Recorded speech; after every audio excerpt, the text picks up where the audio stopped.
Bagay na bagay talaga tong pandesal kasama ng mainit na kape ngayong tag-ulan. Marami daw umu-order dito sa bistro lokal ng pandesal.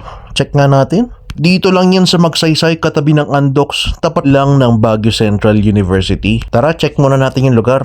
Okay, akit na tayo. Ano ba makikita natin dito? Uy, active member pala sila ng HRAB. Oh, tingnan mo yung place. Ang cozy.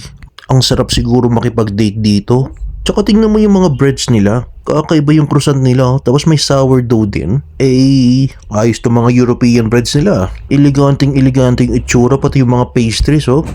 Ang ganda rin magpa-picture dito. Tingnan mo naman yung chandelier. Uy, Baniton to ah. Iyan yung panghulman ng authentic na sourdough, di ba? Ang daming feeling naman yan.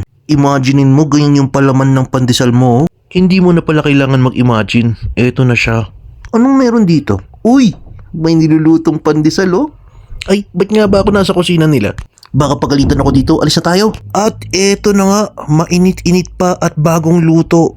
At Japanese-inspired daw ito. So you can expect that this bread is soft and creamy. Papaikutin ng pandesal na to ang mundo mo. Oo, di ba?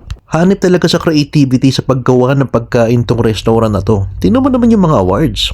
Take out na natin tong pandesal nila tsaka yung ube.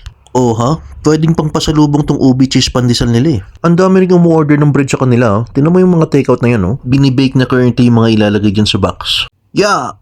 Up! Hindi gitna. Isa pa. Ayaw talaga eh. Ayan. Buksan na natin yan. Imaginein mo ganyan yung ipapasalubong mo sa pamilya mo. Ang sarap niyan. Tingnan natin yung loob.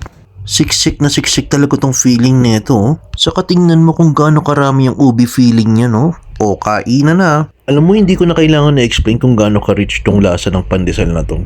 Kitang-kita naman, diba? O paano? Ano pang hinihintay mo? Order ka na. And see you on my next vlog!